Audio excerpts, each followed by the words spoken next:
Section 4.8, Newton's method. So the question we want to tackle in this section is, can we find the intersection points of something like y equals x squared and y equals x? And if we were just trying to attempt that with algebra, the usual strategy is to set the two equal to each other. So you'd say x squared is equal to cosine of x and try and solve that. But if you do try and solve that, you just get kind of stuck right away. We don't know the algebra to go from there to a solution. So for situations like this, we have something called Newton's method that will allow us to approximate the roots to an equation like that to as many decimal places as we'd like. It's a very cool use of calculus, and it gets us a very fast, accurate answer. So assume r is a root that we want to approximate, meaning that f of some function at that r is equal to 0. So to introduce the function into a situation like this, by the way, what we would do is get a 0 on one side. So we could subtract cosine of x from both sides of the equation to get this. And then we would just let f of x be equal to x squared minus cosine of x. And then if we could find a value that makes that function 0, we'd be solving the original equation. All right, so then what's our process once we have this function that we're trying to find a 0 for? We will choose an initial guess at the root or the solution. We'll call that x sub 0. And find the tangent line there. So let's look at that process. So here's our root over here. This is the goal.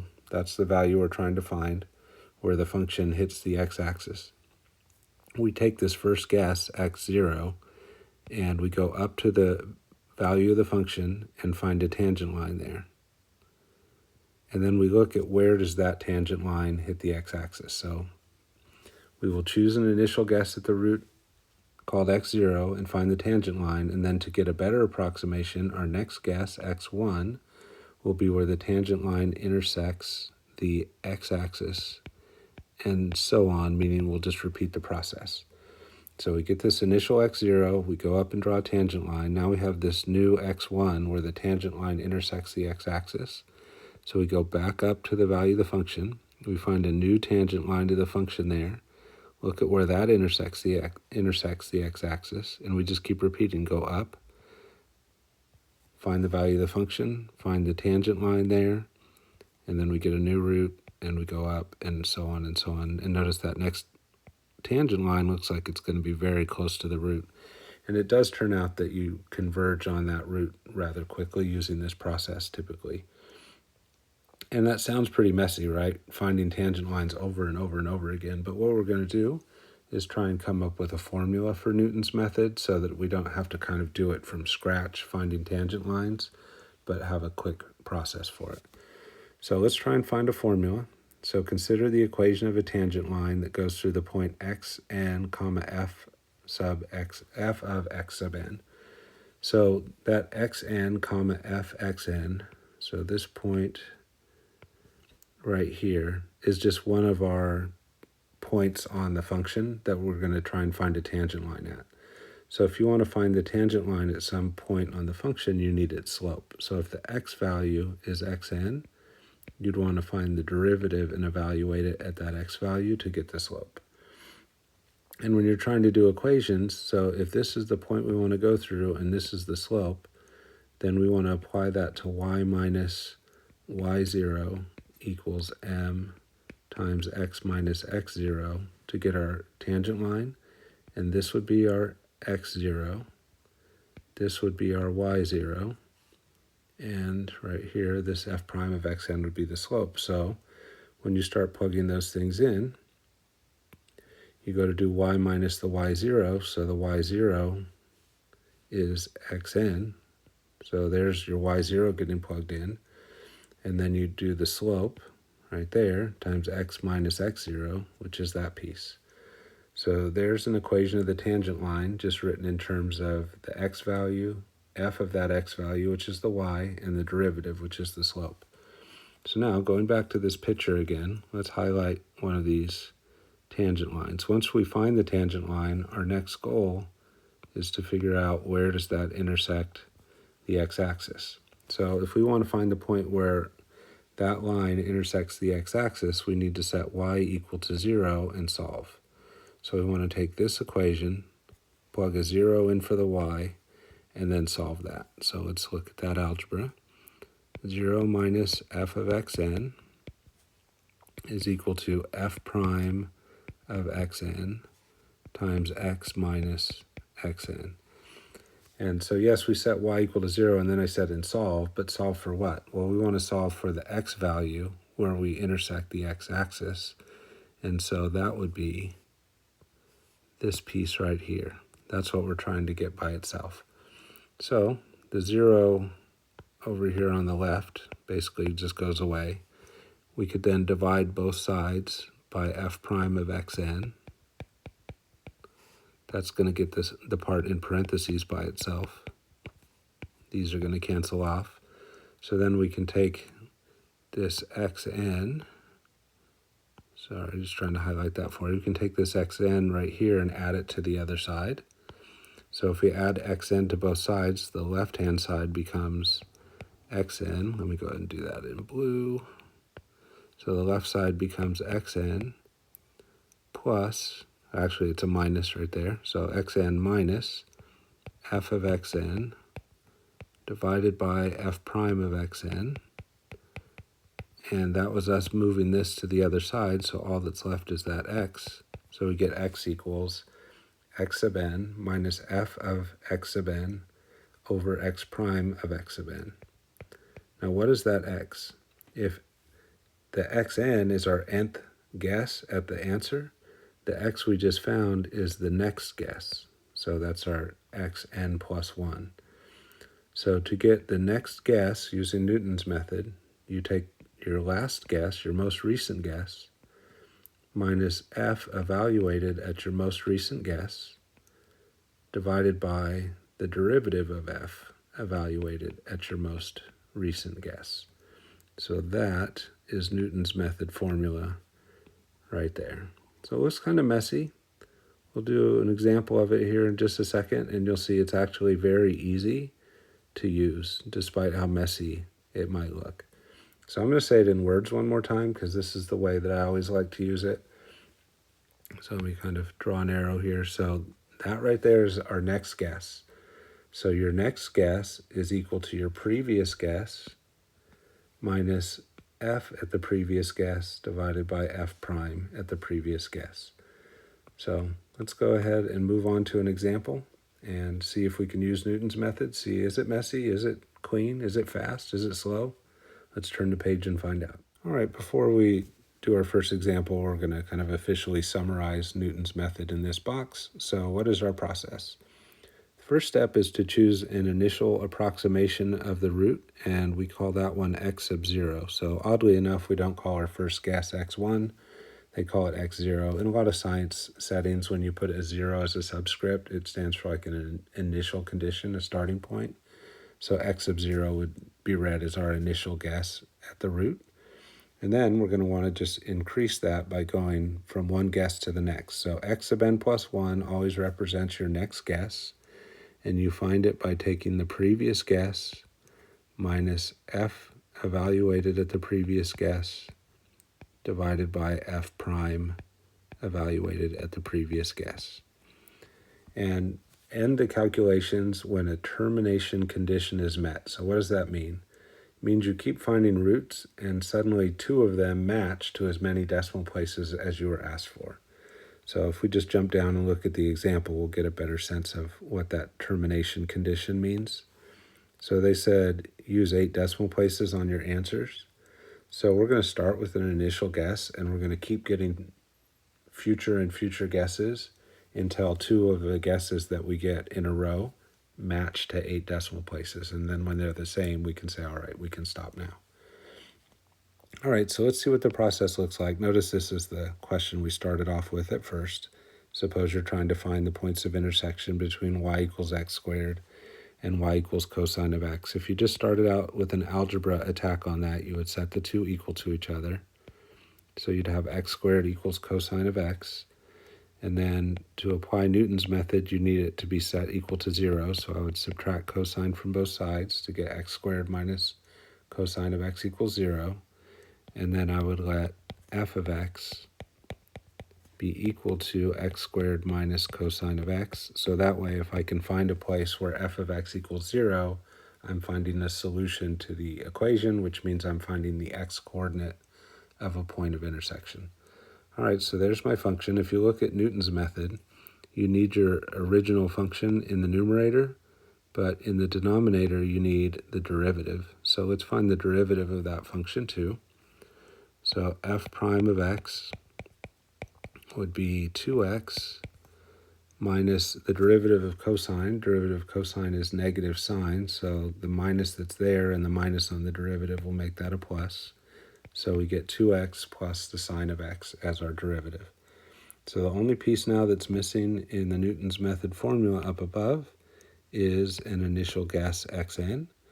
So luckily for us, we have a picture over here of the two functions drawn. We have the y equals x squared as the red parabola, and the blue function is a piece of cosine of x. We see 2 points of intersection. We'll focus on the one on the right. So there's the point of intersection. If I drop down, my x value is somewhere in between. Let's see, this would be 1. So between 0 and 1, let's call that, say, 0.8. So we're going to say, let's let our first guess be 0.8. So that's just a rough guess at what the first number is. And now we're going to try and use that first guess to get a second one, and use the second to get a third, and so on. All right, so there's x0. So what's x1? x1 is the previous guess, 0.8, minus the function evaluated at the previous guess, divided by the derivative of the function evaluated at the previous guess. So our job now is to plug this in. Let's go ahead and get rid of the f. We know what our function's definition is, right? F of x is x squared minus cosine of x, and the derivative right here. So those are the two places we're going to be plugging into. So for f0 of 8, we're plugging into the original function. So that would be 0.8 squared minus cosine of 0.8. And then divide all of that by the derivative. So now here, 2 times 0.8 plus sine of 0.8. It's a little messy, but if we evaluate that, we're going to have our second guess. There is going to be a way to speed this up a lot that I'll show you eventually, but first we're going to go through it a few times.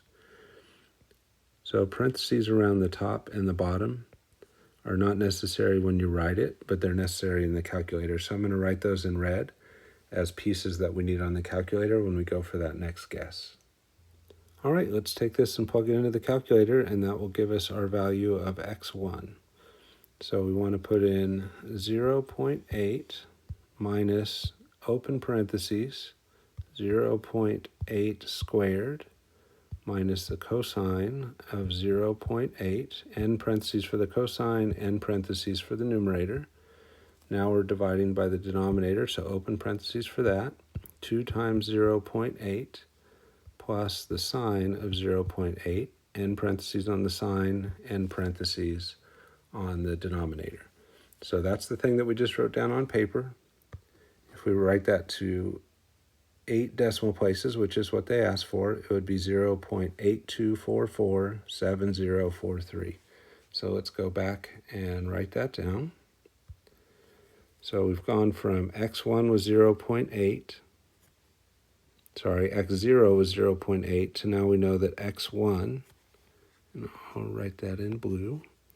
So x1 is approximately 0.82447043.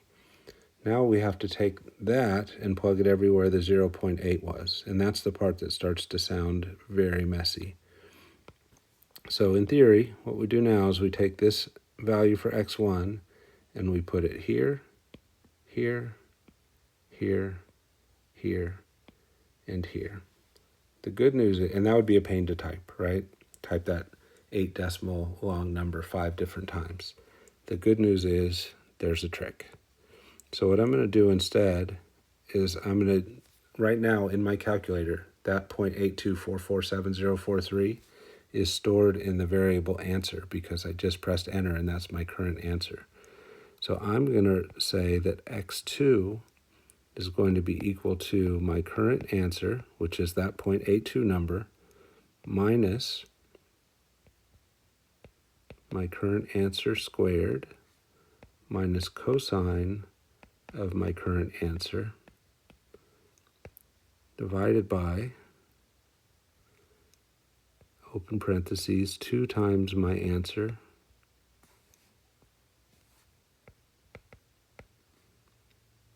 plus the sign of my answer. And if I type that in, that's equivalent to typing that 0.82447043 number in place of the 0.8 in all 5 of those spots. So let's go back to the calculator and I'll show you what that looks like, and then I'll show you even better news after that. All right, so there's that number. It's stored in answer. So I'm going to do second key, which is the orange one, and then down just to the left of enter on the negative key, above the negative, it says ANS. So that's where that answer variable is. And then going back to what I just had typed in, open parentheses for the numerator. And then we want the answer squared, so second answer squared, minus the cosine of the answer. So minus cosine second answer, close parenthesis on the cosine, close parenthesis on the numerator, divided by open parenthesis for the denominator, 2 times my answer, plus the sign of my answer. So sign, second, answer, close parentheses on the sign, close parenthesis on the denominator, press enter, we get our next guess. So we'll go write that down, and then I'll show you where the really cool trick comes in for the next one. But 0.82413237, but followed by a 6, so that 7 will make an 8. Let's go write that down as guess 2. So x2 is approximately 0.82413238. So here's the cool thing now. That's x2, but where is that right now in my calculator? That's stored in answer. So what do I want to do? I want to type the exact same thing that I just did. Answer squared minus cosine of answer divided by 2 times the answer over the sign of the answer. So let's go to the calculator and look at that. Oops, sorry. Let's go to the calculator and look at that.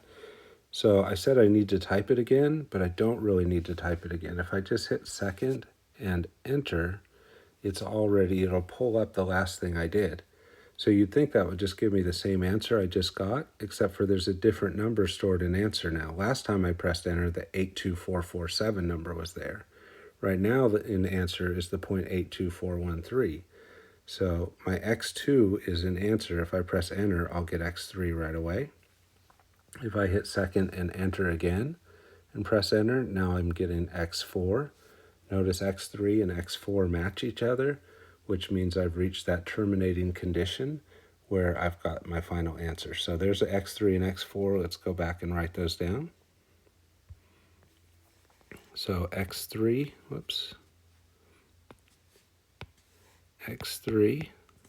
was approximately 0.82413231 if you write it to 8 decimals. And x4, when we did that one, it was the same.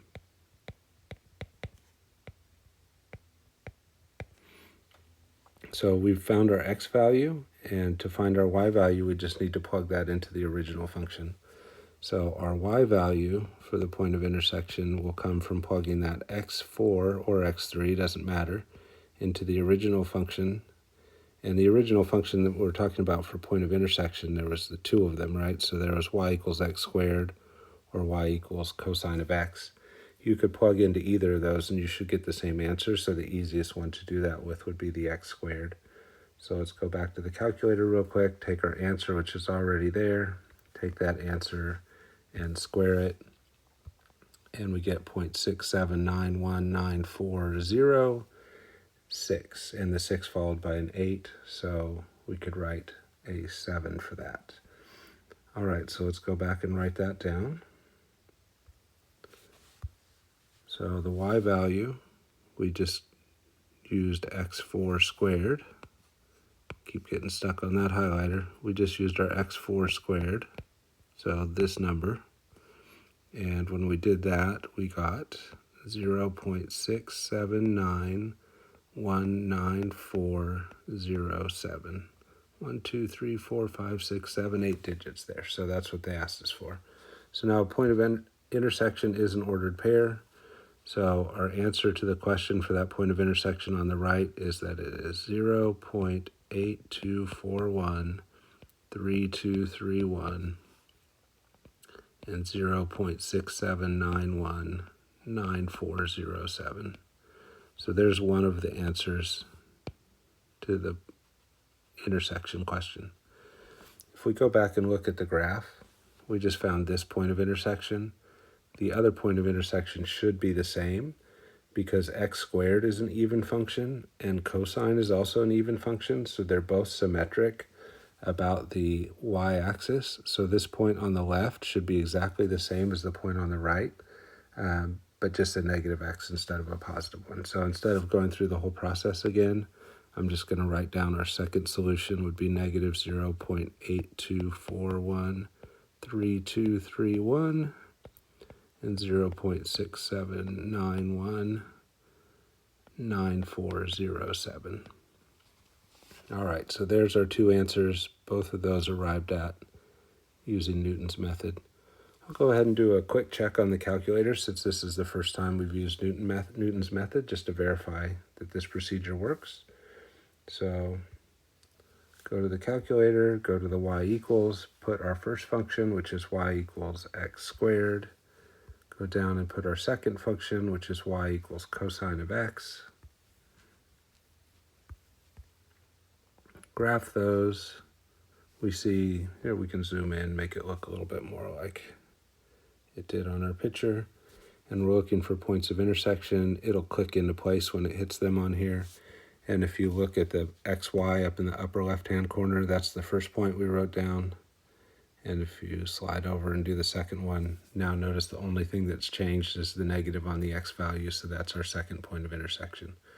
So there's a look at using Newton's method to find a point of intersection, which really means we ended up solving an equation that we don't have the algebra skills to know how to do exactly, but we can take our calculus skills and get as good of an approximation as anybody would ever want. All right, let's go look at one more example. All right, next example. Where is the first local minimum of f of x equals cosine of x over x on the interval from 0 to infinity located? So first let me give you a visual of what they're asking us to do. So in the calculator, I went ahead and entered that function, y equals cosine of x over x. Make sure you're in radian mode, by the way. And then I graph that. And it has lots of maximums and minimums because, cosine does its wave thing, right? But if you're talking about from 0 to infinity, you're talking about the right-hand side of the graph. And somewhere in there, there is a minimum. That's our first one. Then there's a local max and then another local min eventually. But they're asking us to find this one in that region. I don't want to lock in on it because that'll spoil all the fun. All right, let's go ahead and switch back over and start trying to do the algebra to find that first local minimum now that we have a visual of what we're after. So what I want to do is just approach this with calculus and algebra until we get stuck, and then we'll bring in Newton's method to get us unstuck. All right, so if we're asked to find local max or minimum for a function, we should take the derivative. So we're going to start off by finding f prime of x. And we do have a quotient here. We have cosine x in the numerator, and we have that x in the denominator. So we need to think about that as we go through. So we'll do the derivative of the numerator would be negative sine times the denominator left alone minus the numerator left alone times the derivative of the denominator all over the denominator squared.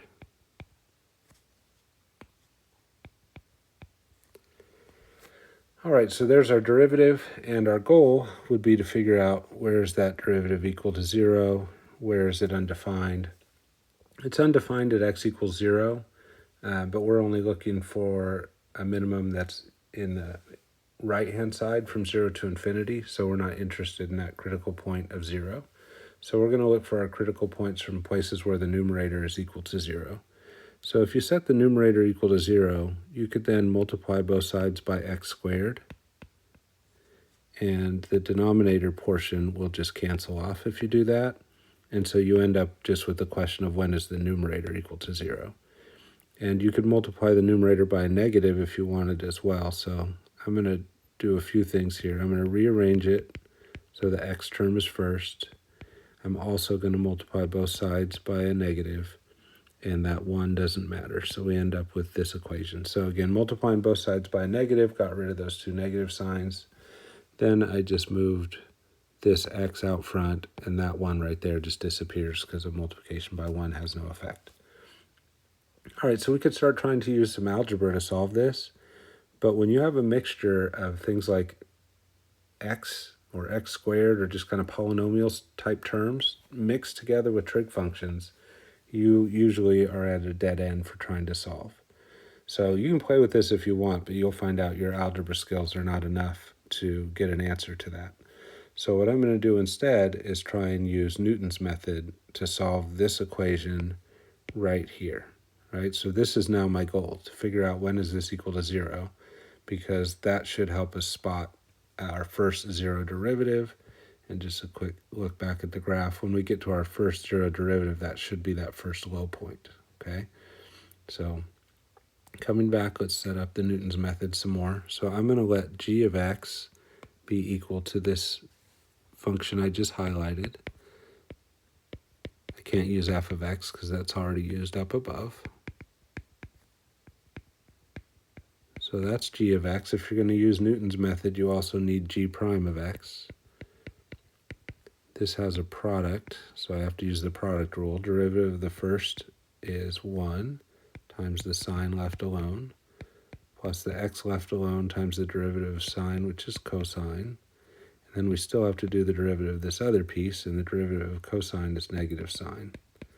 Kind of a cool thing happens here. We have this sine x out front and a negative sine x right there. So those two are going to cancel each other, and we just end up with x cosine x for our derivative.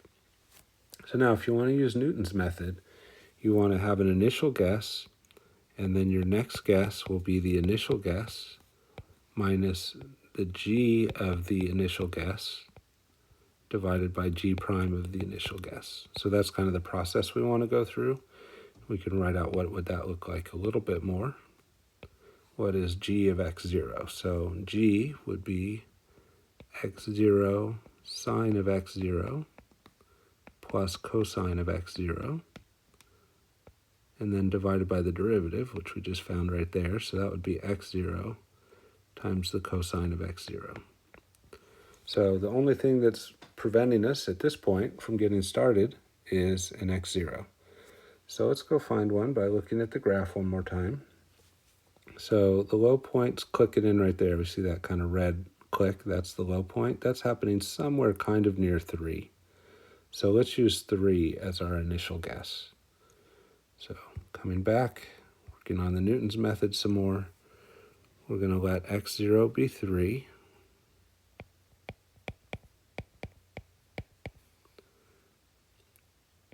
And then we could say x1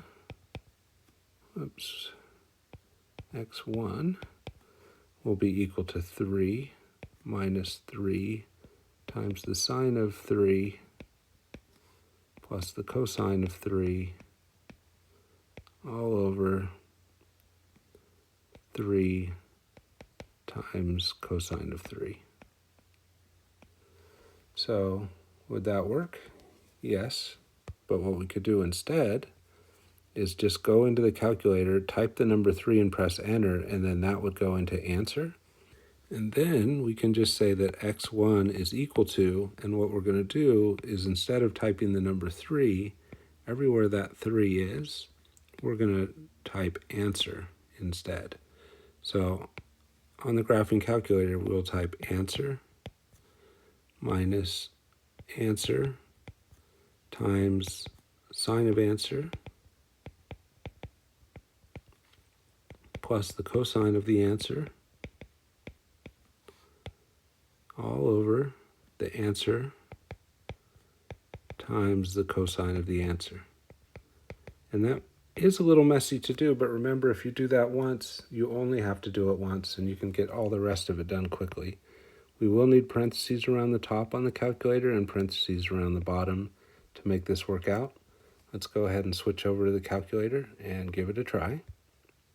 So we need to get out of here and into just the regular keyboard spot. So the key thing is first, you have to type your 3 and press enter so that that's stored in answer.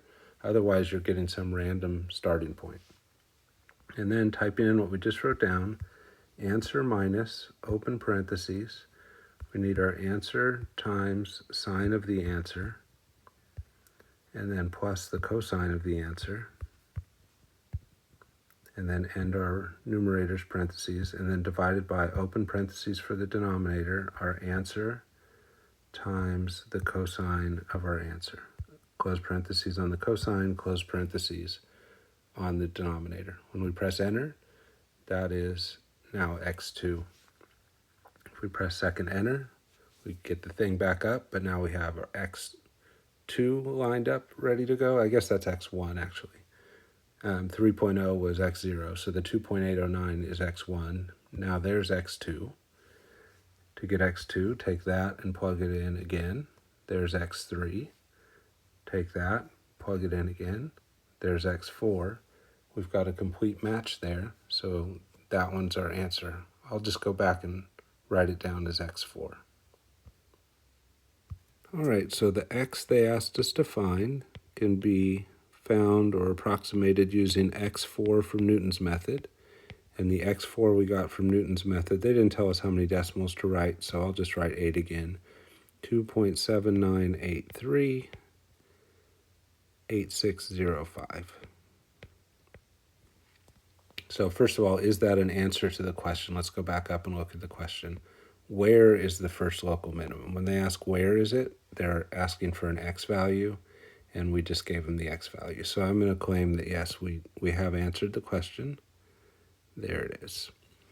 All right, and then let's just check that answer on the calculator. I kind of kept skipping by that minimum, but now we can just go trace onto it and see if we get a match. So trace over till it clicks in red, and we get, if you look in the upper left, we get x is 2.7983, 86046, and that 46 were rounded to a 5.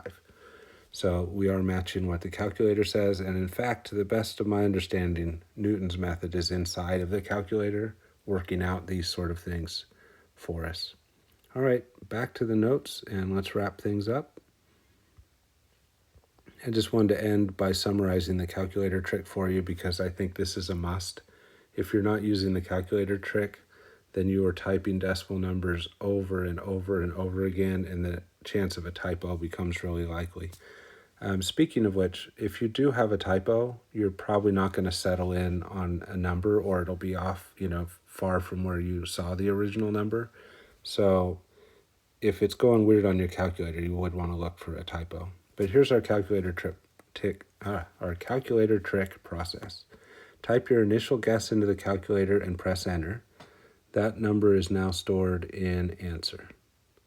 That is such a key step. If you don't do the initial guess, you're just starting at a random place and it may not work out.